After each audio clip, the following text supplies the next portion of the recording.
Welcome back. Today is a very exciting episode. I think one that many of you are going to enjoy. We're going to explore really the beauty, the magic, I have to say, of honoring the female genitals through conscious touch. We're calling that pussy massage magic, but it really can be any name. And I just wanted to launch us off before we say anything is, if you don't like that word, use a different word, because it used to trigger me. It doesn't anymore. But whatever word you use to represent the female genitals. What word did you like before? I liked meow meow, I liked poom poom, and I liked sometimes just vulva or yoni. Okay. Typically when I do like sessions or work, I ask the person what it is that they like. And a lot of people are like, well, I don't really care, or they'll typically say something between, well, normally it's more that they don't really like most words, because vagina or vulva sounds too magical, or not magical, medical. Yoni sounds a bit too spiritual, and pussy has been used like kind of pornographically. And so, yeah, normally they would choose just some word sometimes that just made sense to them, like, even like meow meow or kitty cat or moof muffin. Well, I like poom poom because it's such a fun sound in my mouth. I like how the word poom sounds. Yeah, it sounds good. The good one. All right, so first of all, today's a little bit me interviewing you, since this is really an area of your expertise. I think you can give us a lot of amazing insights, instruction. I'm happy to share personal experiences from different times of my life, because I think they might be relevant to the conversation. But really, I'm excited to interview you on this. So just to get us started, what is it exactly that we're going to talk about? Well, I guess, what is a massage? In other words, well, I mean, imagine just how you'd be getting a regular massage for the rest of your body, and imagine taking that instead towards your genitals. Or if we're going to be using the word pussy, then we'll say pussy. Yeah. And that, however, still has many different forms. Just like when you go to, I don't know, maybe a hotel and get a massage at the spa, it's very different than if you get a massage from a physiotherapist, which is different yet from a Thai massage or a Swedish massage. Like, there's just an array of styles of massage. And so as opposed to going into, well, I guess we could speak about some different styles, because I think you've sort of had the gamut of different types. Of course. Yeah, see what's out there. Of so-called massages, which sometimes are not called a massage. Yeah.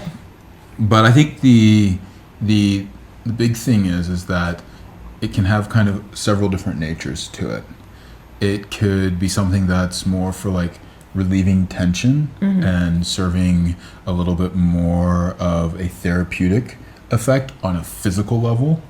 Then there's also those that are just kind of like a feel like nice and sensual, and you're just kind of getting everything just activated and stimulated.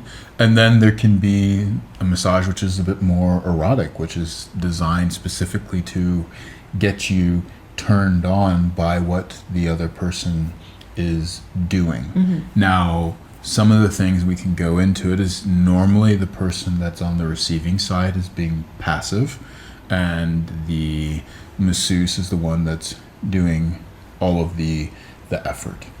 And yeah, so I think that kind of covers it in general. Okay. I have a slightly different take on this. Well, I'm curious then, what is it not? Because just so we can be clear, because there's some things I've seen on YouTube and like, that is horrific. I would never ever want that experience, but maybe that's categorically what someone might think in their mind when they hear about this. Well, I think there is this person goes to the masseuse parlor and then ends up getting like having sex. Yeah, even beyond just a happy ending, like it is. All of a sudden, the masseuse just basically like whips it out and starts going in, and there's like a whole string of porn that revolves around that theme. So that's not what I would say is what should be happening with a pussy massage, in the sense that if this is something you've gone to, let's say like a gigolo, or specifically have gone to some erotic parlor to get that, it should be something that's agreed upon. Or like a friend of us with Yelp. The what? She hires her masseuses on Yelp. And then sees how she can seduce them into being Full with her. service. Okay. Well, I mean, that again is if the client is wanting this and if the provider is providing that and there is a mutual Yes. consent and then let's say also what's the legalities of it in that state or country or whatever it might be, then that's a whole other issue. But we're not going into the legal side of things. We're going into just what is a pussy massage. In and of itself, it does not mean that you are going to be having sex. Well, actually, that's the part I really liked about it. Yes. So historically, I'll just give a quick background. It was first introduced to me as a sacred spot massage. And I was like, what the heck is a sacred spot? It sounds great. It sounded amazing. I had no idea what the sacred spot was.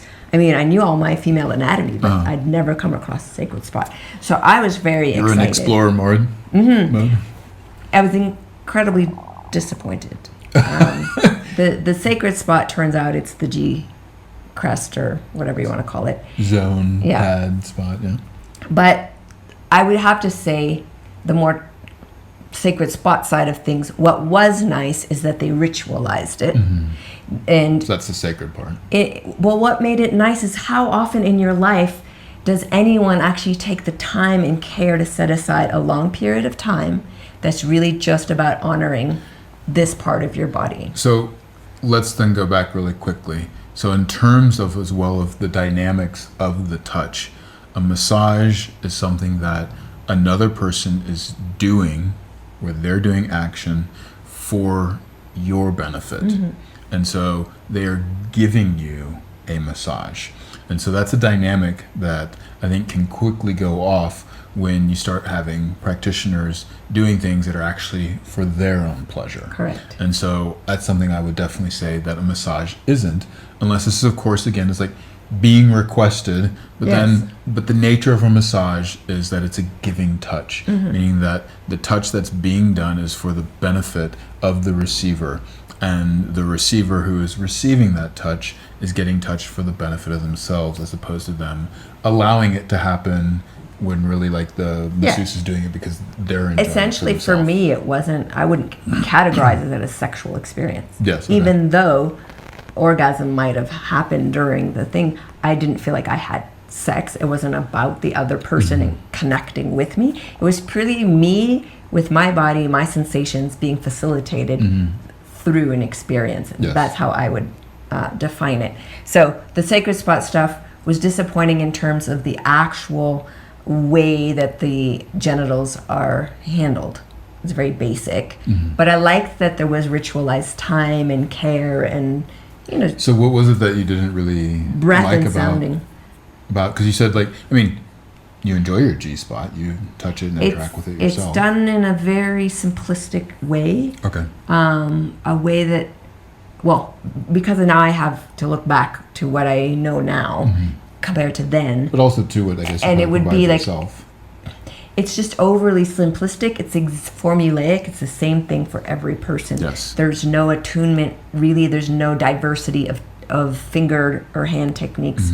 It's a very simple. And then I participated in facilitating just as a space holder within groups of women learning how to do this, and the techniques were the same. Like, it was just very simplistic. But I think the beauty in it is just so many of us have never ritualized receiving and even just looking, having the vulva looked at and spoken to, and having permission asked. These types of steps are actually really huge in the psyche. Yes. So that part I really liked. Then I kind of the unfortunate aspect, there was many of the practitioners, because I was curious about sacred spot, they were offering their cocks. And I was like, I guess that's part of the session, because no one really told me what was part of the session or not part of the session. Yes. It's actually not part of the session, but for some reason, Well, especially if you're teaching a whole bunch of women. the male do practitioners this for each other. Yeah, because but- they're not taught to offer their cock. no, exactly. But in private with male practitioners, every single one of them had sex with me as part of the session. Was that part of the teaching at any point, or No, there was when no you teaching. asked them, "Hey, is this normal?" What Later, I happened? would ask, after, I'm like, is this part of it? They're like, well, I just felt like it was true in the moment. And I was like, maybe for you. And for me, because I was open, I was single, I was adventuring, I didn't know better. I mean, I'm sexually empowered, so I was like, okay. But it wasn't really what I wanted or needed. And you're aroused and turned on in the moment. So when anyone offering anything at that moment, be like, hey, yeah, let's join the party. So there's that. And then the next version is when I ended up in Europe, actually Copenhagen, and met people with what I think a little bit more training, a little bit more education, and have hyper ritualized this experience to the point where they're very careful who they take as clients and at what stage do they introduce a more erotic component to it. But in that, I remember my first session saying, all of you male practitioners are the same. You just want to have sex with me. I was very angry, and he's like, okay, because he wanted to what's there. Yeah. And he was so respectful. And it wasn't until the last 20 minutes where he's like, do you desire to still have this experience? Because he massaged the whole body. And at that point, I was a full yes, because he'd not made it about the pussy, even though... And you discussed that it could potentially go there before, and you'd agreed to and that. And there was no sex. He wasn't involving his own energy. He wasn't trying to be sexual with me.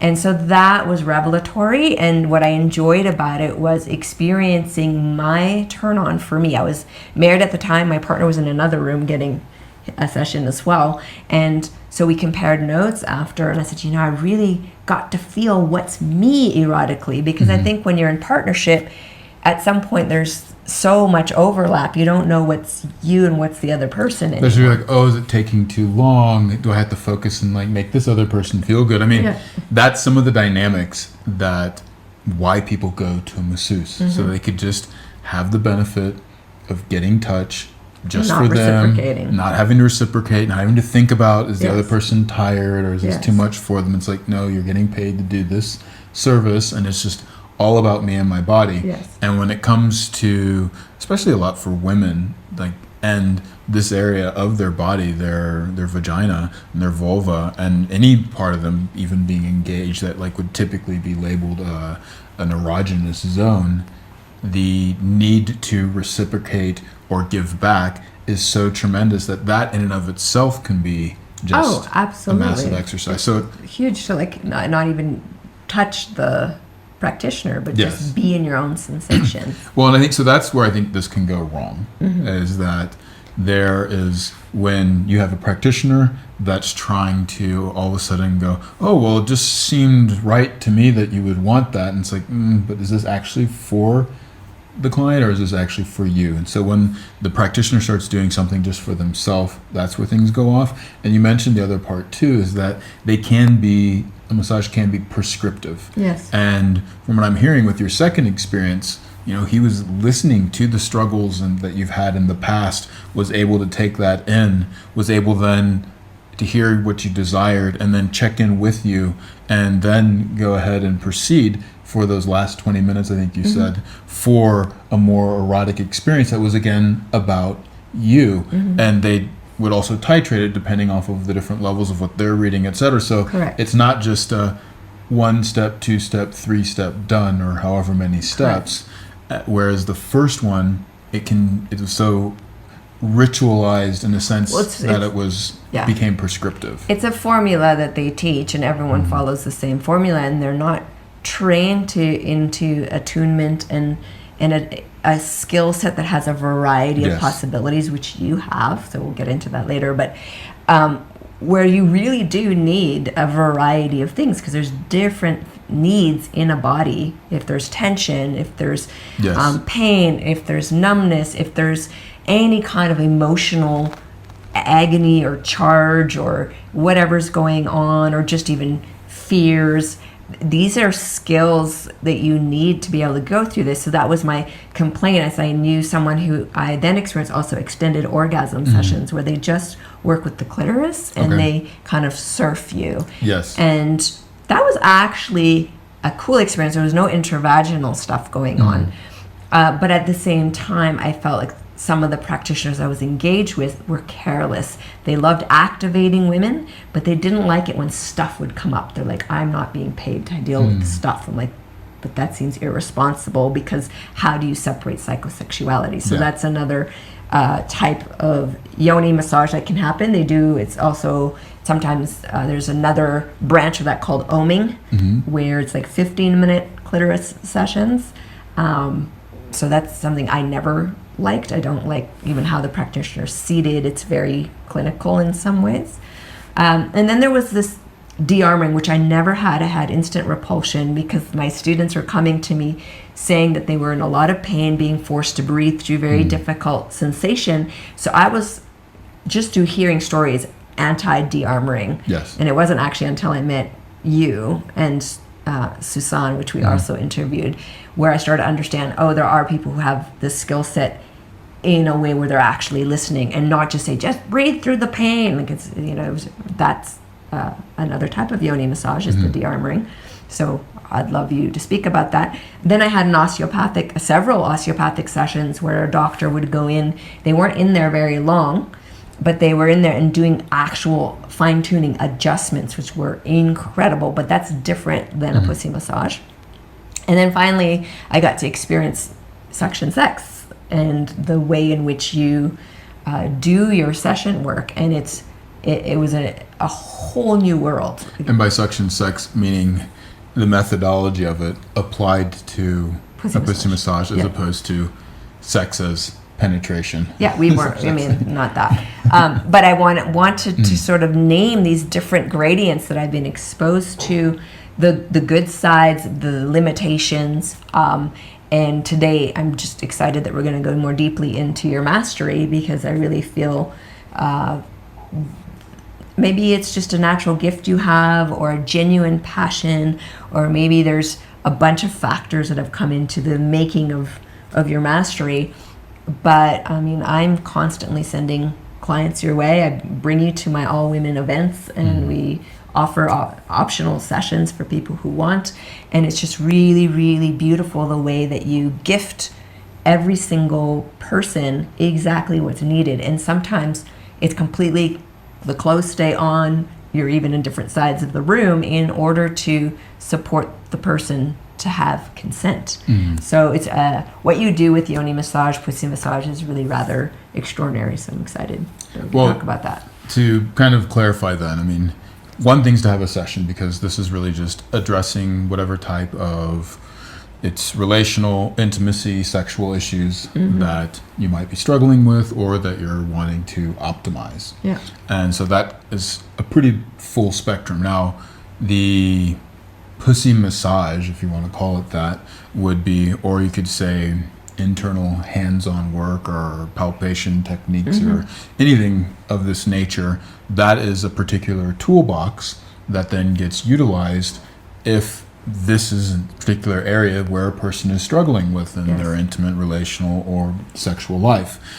Now, part of what you've been mentioning is that this separation of like, no, we're just doing physical touch versus, the psychological part is that in some sense, you don't really have that separation. Now, if the massage, of course, is sort of like at a nice spa and you get a massage, even there, to an extent, you are engaging in the emotions of the person feels relaxed, you know. Maybe you might even have a tear or two come up, and the masseuse never sees that. But, I mean, just the fact that you walk out feeling different emotionally shows that these two things are connected. And so when you then bring in the aspect of being touched in places that, either you've maybe suffered abuse, or that it's only been like in very intimate settings, or just hasn't been touched in a long time, this is going to typically bring up lots of different emotions. And also then it's going to even bring up memories of the past. It could even bring up romantic dreaming of the future. So there's a lot to really be aware of, and why I talk about it as a psychosomatic, or to kind of like a subcategory, more specifically like a psychosexual practice, if a person again is wanting to optimize or be able to overcome a challenge. Now, I would say that when I use the word, and this is just semantics for the sake of categories, because you speak, you figure out the intention of what you have before a session, but then during the session you see, okay, well, what does the person actually want? If they've said no to something as a boundary at the beginning, then that doesn't get changed halfway through. They can come back for another session, maybe readdress that. But if they're a yes to something, but then later on they find out they're a no, that doesn't mean then that it's like, oh, bear through it and go forward with it, you know? Exactly. And if it's a maybe, then this is something to be figured out through the session, but you don't act on it until the person is like an actual yes. So there would be, I would say, the difference between, and again I said semantics here, is between like a massage and my mindset of it is that it's something more for like relaxation and enjoyment, and that you do, you know, to just like have just like, it's kind of like a body vacation, you know? And bring pleasure and delight. Precisely. Yeah. Whereas if you're doing something de-armoring, then this could end up being delightful, but it could also end up not feeling so delightful because you really are using touch with the intention of dealing with both the psychology as well as the biomechanics as a whole, as a unit. They're not something that is separate. Yeah. And so if a person has, you know, a pain or a tension or frankly a numbness, there's typically fear, anxiety, anger, boredom that are associated with these different physical sensations that are also the psychological states that have been conditioned from the past that then arise in the present moment because it's something that's happened in the past. Or it could also just be that that is what's presently going on. And so the ability to really move through that with someone that is using conscious touch and being able to be met with empathy, presence, and attunement then allows for really like massive amounts of transformation, which then provide the opportunity, which is I think what you're talking about as well, is for integration. Yes. Because all of these, you need to be able to take in where's the person coming from, what's happening in the session, and then how are they able to like integrate that going forward. And so all of like when I speak then of massage or de-armoring, which is just using somatic touch for help or healing or whatever kind of word you'd like to assign to that, for this the benefit of the person, then it's going beyond that kind of range of massage. So if we're going to talk about massage today, I just kind of wanted to make that clear that we'll probably be speaking a little bit, well, we could go into whatever direction you want to, but I want to when I stick think of massage, to the pleasureful with either by yourself, like a pussy massage you give yourself for delight and pleasure and maybe even orgasm, or someone who really wants to gift a pussy massage, maybe as a thing in its own, or a warm up to something else. I don't know, but I do want to stick to that, and just there's some people who might be single, don't have access to people. You can give yourself. We're going to go through some of the actual touch ways that you like to touch and activate. I think that's going to be nice, and also for those who love to give, then there's some great information.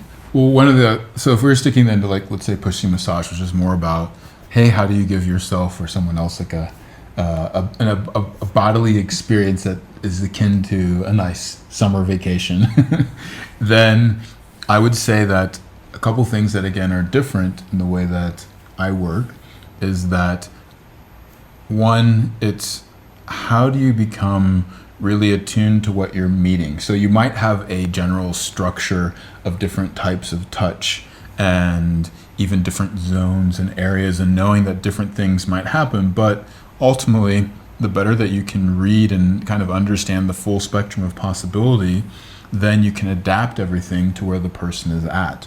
Yes. The next step in that is also this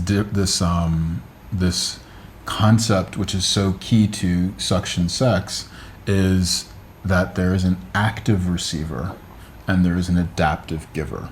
So as opposed to, okay, I do this, and this, beep, beep, boop, boop, beep, boop, and then here's the reaction, which is that's not adaptive.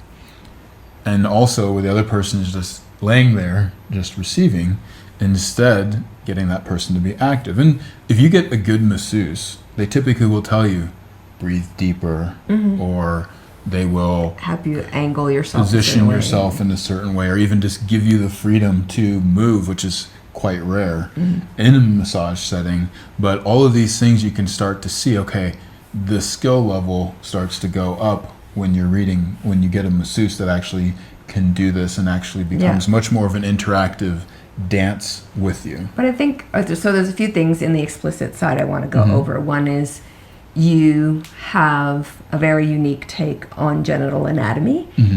You really mapped out what's pleasure anatomy, how does everything work as a system of pleasure, and I think the way in which you massage activates that system of pleasure.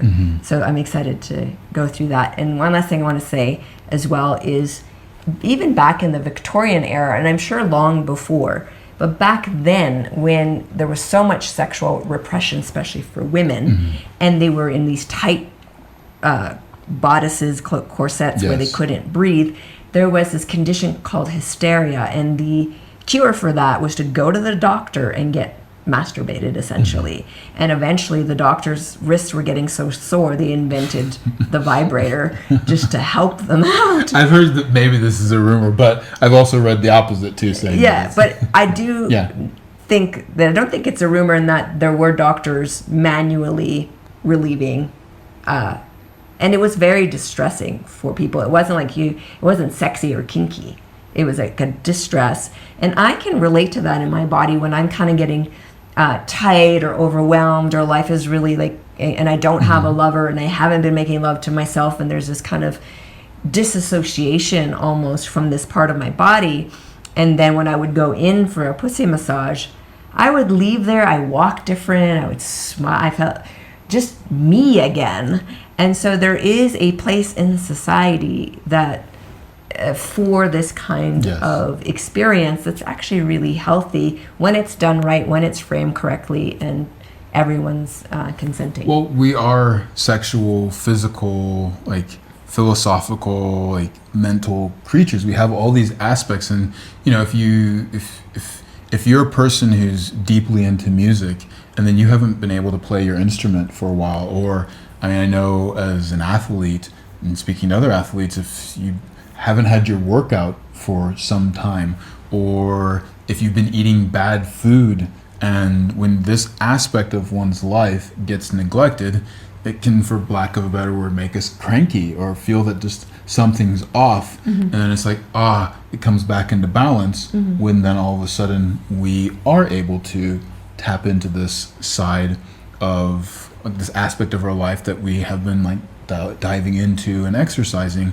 And we just make the mistake, I think, a lot of times in this day and age, to think of, oh no, sexuality, that's just the itch you scratch, or it's sort of like the afterthought or the dessert at the end of the meal, though some people like dessert more than the rest of the meal, as opposed to thinking that no, this is actually an important part of life in general, the same way that good food, good education, and good physical movement is, so is getting our sexual energy to move. Well, I hope that for those of you listening to this free part, you are motivated enough to lean into pussy massage. In the Embodied Love University, we have, Aaron's got a lot of really cool hands and mouth videos to teach these things, so that you can do with yourself or with a partner. So if you're wanting more education, that's where you're going to find that. I'd like to give them one little tip, I think, before those that are very generous. Well, and it's something simple. It's actually in the last time that we were teaching, when you talked about pleasuring yourself, this was a big factor, and one of the participants was like, thank you so much for saying that. I thought I was weird for doing this. And that is, as opposed to trying to do something externally with your fingers, which is how we think of the massage, is, well, how can you feel into what your body wants and allow your body to move so that your finger is more assisting it, as opposed to the one doing to your body passively. So this is how to be an active receiver and adaptive giver even with yourself. And so I think when you talk about self-pleasuring, you say typically as opposed to, well, I'll let you share it if you're willing to. She is on this public side. Oh, I mean, just... Well, the main thing I think that you're pointing towards is as a solo practice, but it also, I think, can be translated in partner. But as solo, to instead of using the hand and moving the hand vigorously to create sensation, often I prefer to have my hand pretty still and to be lying on top of the hand and use my whole body to generate sensation.